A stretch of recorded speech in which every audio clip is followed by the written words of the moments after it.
strikes me that in the last week or 10 days, three dates came together in an interesting way, and I feel as if our next guest is the ideal person to shed some light on them. One, of course, is the State of the Union address delivered by President Trump. That State of the Union address included his declaration that we have entered, and I quote, a new American moment. Also, and less noted in the public discourse in the last week or two, we have also seen two birthdays of important American historical figures. One of Thomas Paine, the writer and pamphleteer who for many provided the voice of the American Revolution, and the other of Franklin Delano Roosevelt, who proclaimed the four freedoms that should form the underpinning of American society. Our next guest is Harvey J. Kaye. Harvey is a very eminent American historian and sociologist. He has written about both FDR and Thomas Paine. His books include Thomas Paine and the Promise of America, Thomas Paine, Firebrand of the Revolution, and The Fight for the Four Freedoms, What Made FDR and the Greatest Generation Truly Great. So first of all, Harvey, thanks for coming on the program. Oh, thank you. You know, Richard, I've been eager to meet you in some fashion. You far more often, given your role there, and I occasionally wrote for the Campaign for America's Future. So this is great to be able to finally meet, even if it's by Skype. At last we meet, as the saying goes. Yeah, it's an absolute pleasure to be speaking with you. Let's start with this, since you have written about both Paine and FDR and have a great grasp of American history. Are we entering a new American moment? And if so, does it look the way Trump thinks it looks? It would be wrong of me to deny we're not entering a new American moment. The past year and I put this in quotes, the accomplishments of Trump and the Republican Party clearly signal a new American moment. It's been developing for 40 years, but it does seem to be the kind of final triumph of what the new right of the 1970s and 1980s, the new right of Ronald Reagan, had always had in mind. And that is the smashing of what remains of the New Deal. We may not be at the very final moment of it. The smashing of what remains of the Great Society, which is to say, to seek to undermine Social Security, take down Medicare and Medicaid, ultimately turn the entire nation, and not only the South, into a national right-to-work state. It does seem like that tax plan that passed, the tax scam as it's called, that passed this past autumn, is going to empower them to do things that really do represent a final assault on the democratic legacy of generations, going decidedly back into the 1930s and New Deal, and clearly the Great Society of the 1960s. And the question will be whether or not Americans stand by and allow it to happen, or whether or not they act quickly in the face of crisis.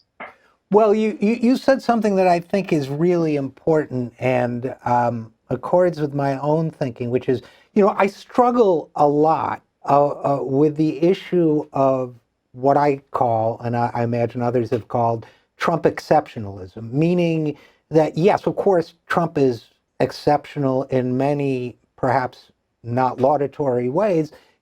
He's exceptional in his open embrace of hateful rhetoric. He's exceptional in his willingness to appeal to certain baser instincts.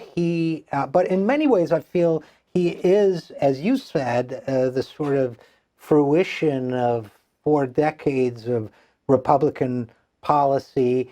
And so I worry sometimes that when we talk about the new American moment as we understand it, that we understand that there are many things that are new about it, but it's at least as important to understand, in my view, but I want your thoughts, is that this new American moment that some of us find so dangerous, is not solely inhabited in the person of Trump. That if, for example, if he were to disappear tomorrow and Pence became president, I would say that that American consensus, that New Deal consensus, and that structure created by the New Deal would still be in grave danger. They would still be working very hard to complete the dismantling of it. And I worry sometimes that we meaning, liberals or whatever, fixate too much on the person of Trump and not enough on the trend that he reflects. Does that make sense to you? Oh, absolutely. I mean, I always say that however much we may wish to see Trump impeached because of the crudeness of both his personal life and his public life, the crudeness of it, the fact is that in terms of this so-called new American moment, this is, as I said a moment ago, this has been in the making for 40 years.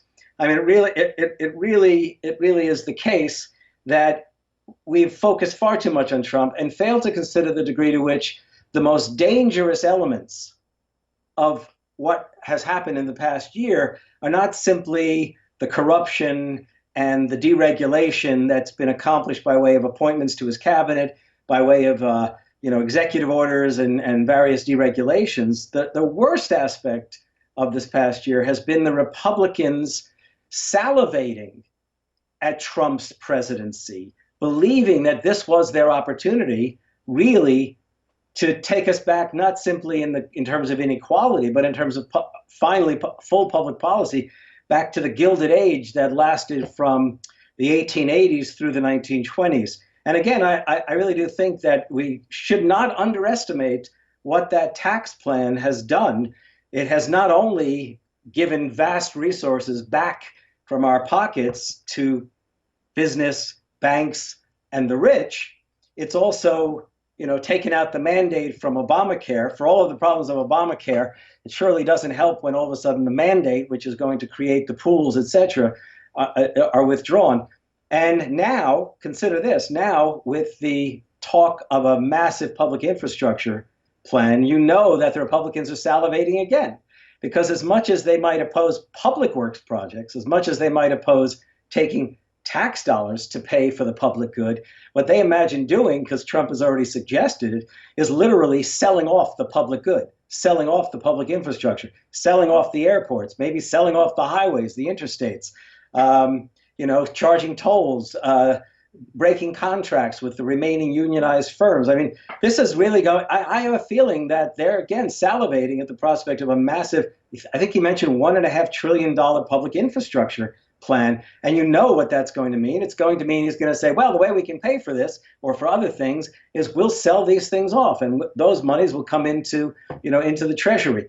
So, this past year is bad enough. This coming year, if I haven't said it already, not only is that infrastructure plan, but also this immigration thing. Let me just mention his talk now of, giving a path to citizenship to dreamers, as if he's some kind of, on the one hand, magnanimous and on the other hand, compassionate character, is actually kind of ridiculous when you consider the fact he's the one who ended the DACA plan and brought us all into this crisis regarding these dreamers.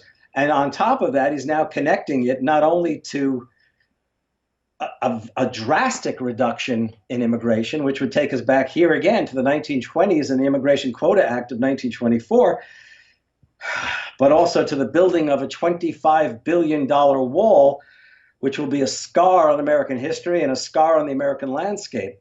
So, well, I'm sorry. I mean, I'm utterly disgusted and utterly outraged. And what I'm wondering is the degree to which we Americans, given the fact that for 40 years, they've smashed labor unions. They've done in voting rights to whatever extent they could. I mean, over and over again, we've seen Americans sort of on their heels.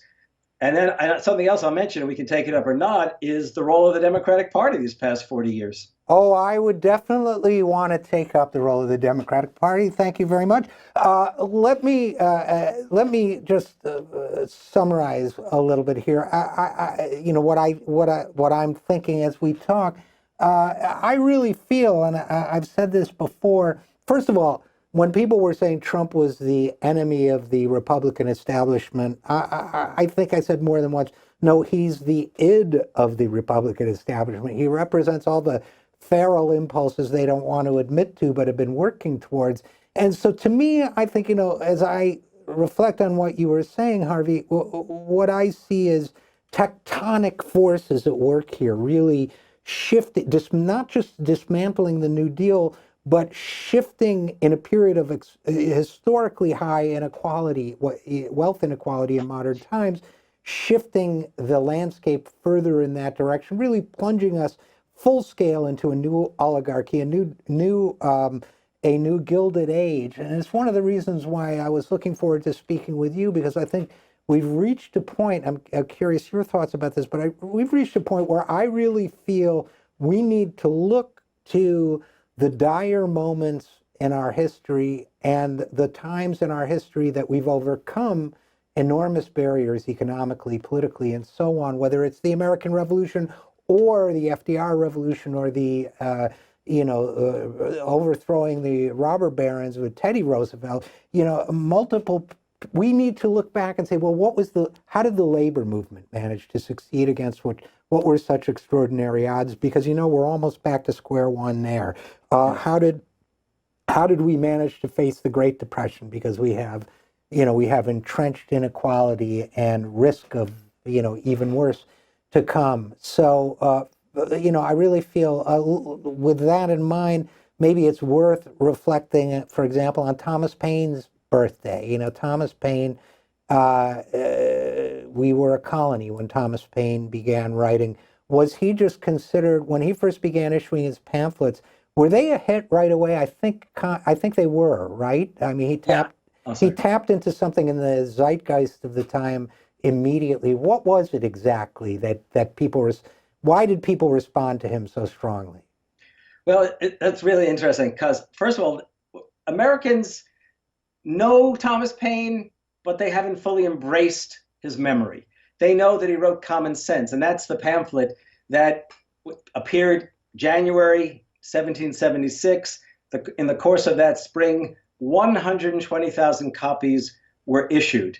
And it's worth noting that Paine himself said that he would take no royalties, no profits. All of them should go to pay for mittens for Washington's troops, especially given the harsh winters of those days.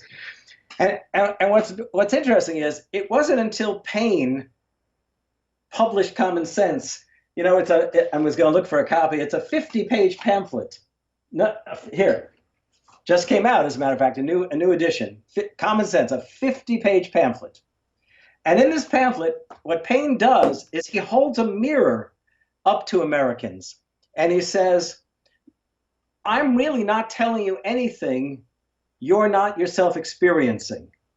But what we need to understand, and he had come as an immigrant from England, a working class immigrant, and became a pamphleteer, he said, what we need to realize is that we are in the midst, not simply of a colonial rebellion to defend our rights as British subjects, we're in the midst of a possible revolution, that we have it in our power to begin the world over again. And he had in mind that they were fighting, and they understood this, not simply for the rights of Americans. They were breaking with Britain, not just even for the rights of Americans. They were fighting for human rights. And Americans responded. If one reads Common Sense, and I often think it's like a letter from an old friend, one finds, first of all, that he explains to Americans that fundamental to human life is a kind of sociability and a democratic spirit. He takes apart British government, which they still feel some attachment to the king, to the empire, to the English Constitution, and he shows them that they are a drag on American life, that they take us into wars, that they afford us idiots as leaders. And what he says is, face up, realize that we're Americans. We may all come from diverse backgrounds in Europe, but the fact is that when we meet each other, we are indeed Americans, and we must act that way. And to be an American, and in the 1770s, Paine said, was to be a radical. So he lays out a vision. He actually first offers a model of a constitution, a very, very democratic model. He goes on and says that this constitution should have, he doesn't use the term, but certain freedoms should be guaranteed in the Constitution. And one of those freedoms he insists upon is freedom of conscience. And by that he means freedom of religion. freedom to practice one's faith. And he then says, and this I think is really important because we forget what the revolution was also about, especially these days with presidents telling us the wall of separation should be broken down. The fact is that he says that government should have no role in religion, no role in shaping people's conscience, other than to guarantee that people have the right to practice their faith, their conscience, as they wish. In other words, to defend their rights, not to impose upon people's consciousness and thinking. Now, he could say that because when he arrived in America, America was this very diverse place for the 18th century. Philadelphia had people of diverse backgrounds and diverse faiths. You know, Anglicans and Methodists and Baptists and Presbyterians and Moravians and Catholics and Jews. And he was already aware of this ferment that many people wanted this kind of break with Britain, but they weren't quite sure what it would mean. And when common sense appeared, it enabled Americans to envision the making of a democratic republic. And as I said, the key line comes up very late in the pamphlet. In fact, it's in the second edition of the pamphlet that was issued a few weeks later from the original one. He was so overwhelmed by the success of the first edition that he issued the second one, and he says, this is like the birthday of a new world. We have it in our power to begin the world over again. And I want everyone to know, it's really important, the Declaration is fundamental as a statement of the American creed and the American promise. All men are created equal. You know, the right to life, liberty, and the pursuit of happiness. But during the revolutionary years, the most popular writings were Thomas Paine's Common Sense and then his ensuing crisis papers, the first one of which everyone will recognize the first line of, these are the times that try men's souls. So Paine, you might say, and I'm convinced, and I said this in my first book, and I'm writing a book about American radicalism now, Thomas Paine showed Americans that they were radicals. Well, and that revolution means we, to this day, carry that kind of radicalism in our hearts, but guaranteed for 200 more years, the powers that be, conservatives, and even more recently, neoliberals, would be more than happy to suppress our memory of who we are and to convince us that we're at best centrists, even better if they could have their way, conservative, right? Well, I think you anticipated where I was going to go. And again, we are talking with Harvey J. Kaye, historian, sociologist, and author. And at the moment, we're talking about Thomas Paine. I'm still reflecting on that famous line, "We have the power to make the world again." You mentioned centrism. Since again, our exercise here is to apply lessons from history to the present. Paine named and tapped at American radicalism. American radicalism did, in fact, remake their world from a colonial world to the world of a new and independent nation for 40 years now, while Republicans have been remaking the world in their red in tooth and claw image, if you will. Democrats, by and large, the leaders of the Democratic Party have been telling us, in my opinion, we do not have the power to make the world again. We only have the power to compromise with the corrosive change that is underway, represented by the Republicans. So big ideas, the big ideas that we were able to execute in the 30s, in the 60s, the America that could think big and exercise big ideas, whether it's Medicare for all or expanding Social Security or other projects we can name, guaranteed worker benefits. No, we don't do those things anymore. Not only can't we remake our world, we can't even give it a touch-up. Am I being unfair to the modern recent Democratic Party? Not at all. Not at all. I mean, go back to 1970, 71, 72, 73, 74, 75, over and over again. Capital, represented by voices like David Rockefeller, later in the Trilateral Commission, and I'm not talking conspiracy. This was openly published, openly spoken of in gatherings, in print, in an NYU Press book. They declared war on the American spirit. They said Americans were suffering from an excess of democracy, and it was important to suppress public interest groups, suppress public employees' labor struggles, suppress women's demands, suppress the demands of people of color, and also contain the exuberance of the liberal media and the left academy. And they set out to do that very effectively. They funded initiatives. Nobody on the left could have matched their funding abilities. But it's also the case that in the course of the 70s, if we watch what happened in the Democratic Party, this began with the likes of Gary Hart.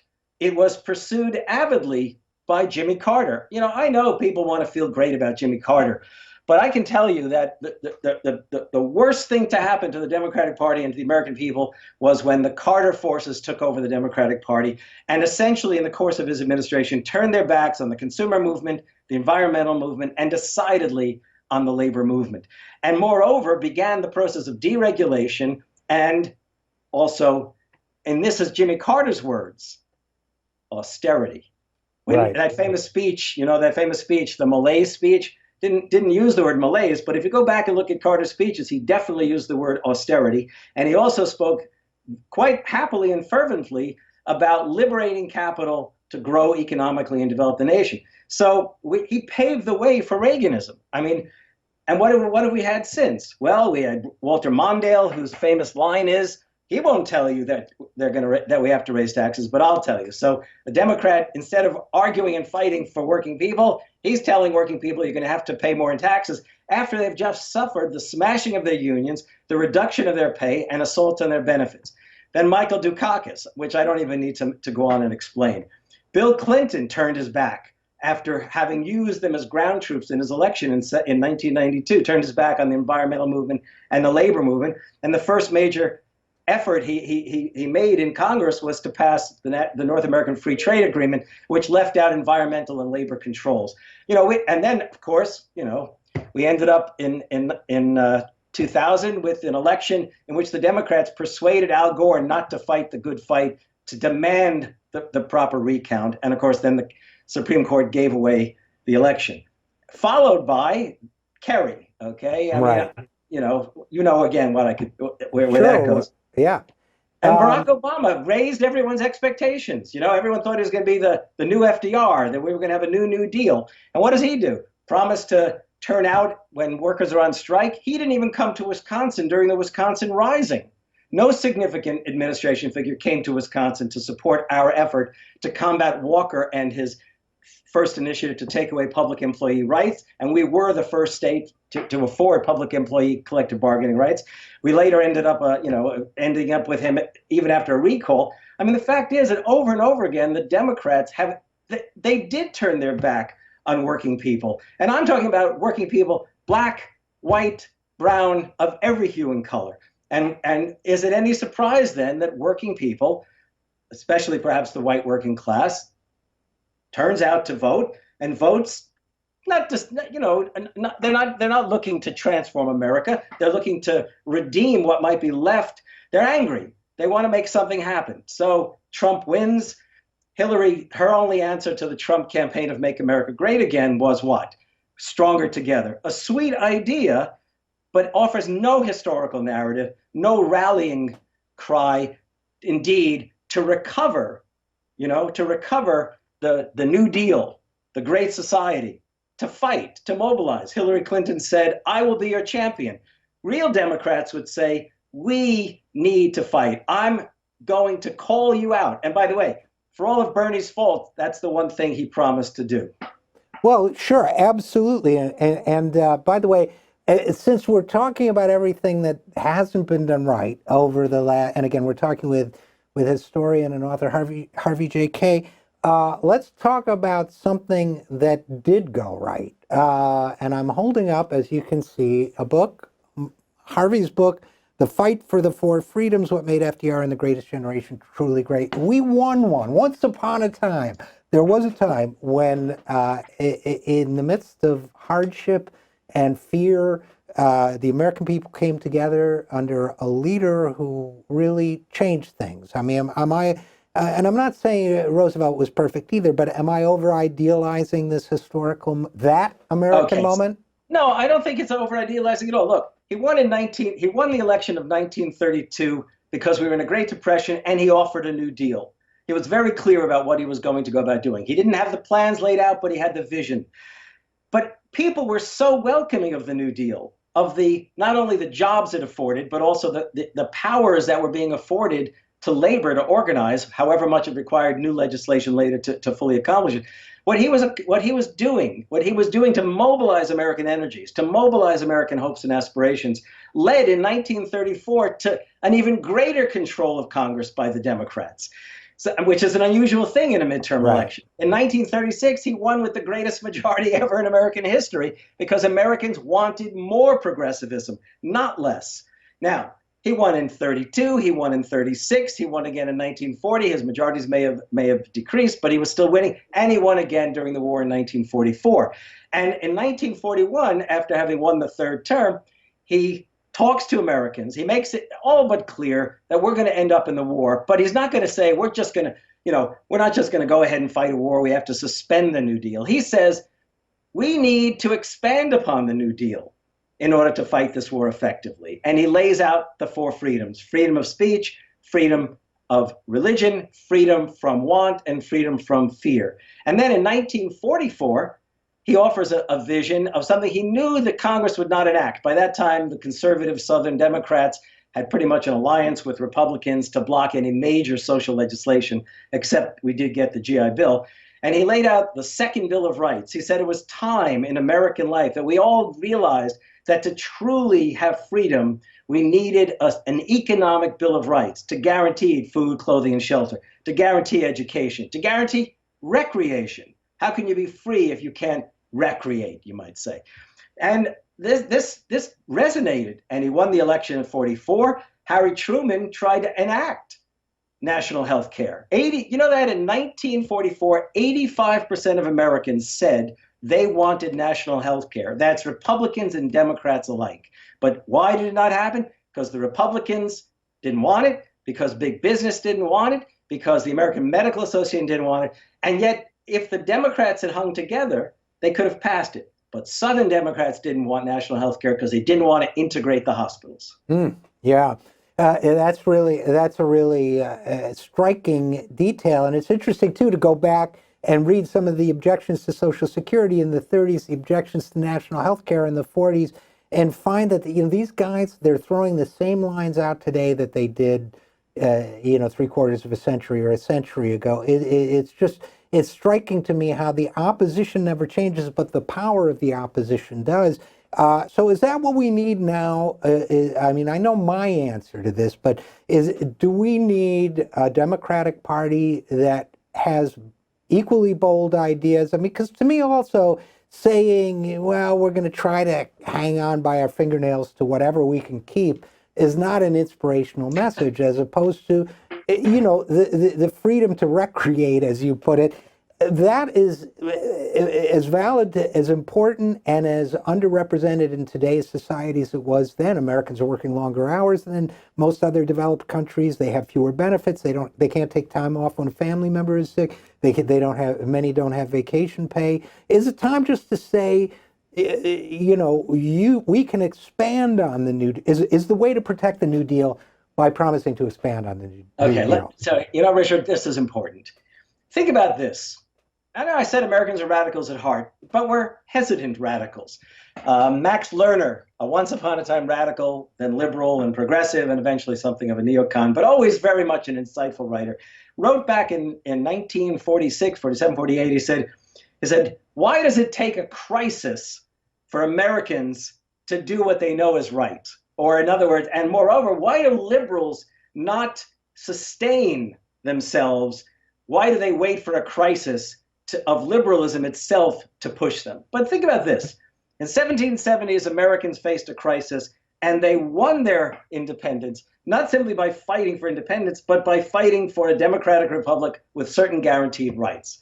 In the 1860s, Lincoln led us in a civil war, and the only reason we were able to win that civil war finally was the fact that Lincoln knew it.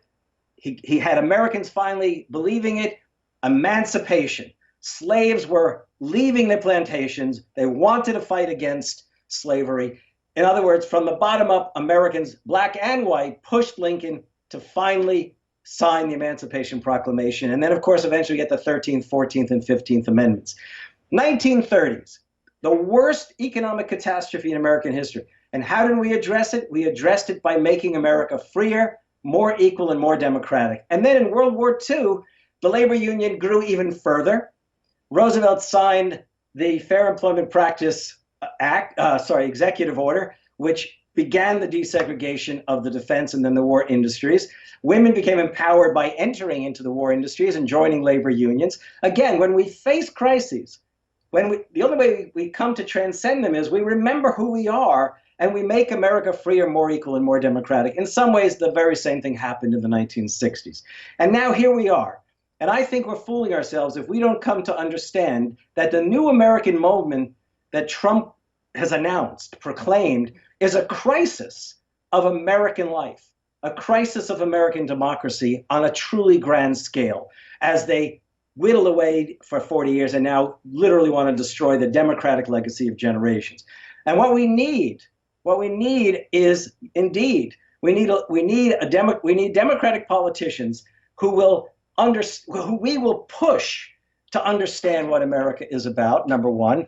Number two, who will educate themselves to the American project and American history, and will remember that we don't want people who will fight for us. We want leaders, we want politicians who will fight with us, who recognize that we have the dream, the promise, as Langston Hughes once said, and their job is to articulate it and to mobilize us. And lastly, and we're going to. Sorry, I'm going way over time. Unfortunately, we're going to have to leave it there. But I think it's a great moment to end on, and I apologize for running out of time. But Harvey J. Kaye, historian, sociologist, author of a number of books, including the one I hold in my hand, The Four Freedoms. Thank you so much, and I hope you'll come back. Thank you, Richard. I'll come back any week you ask.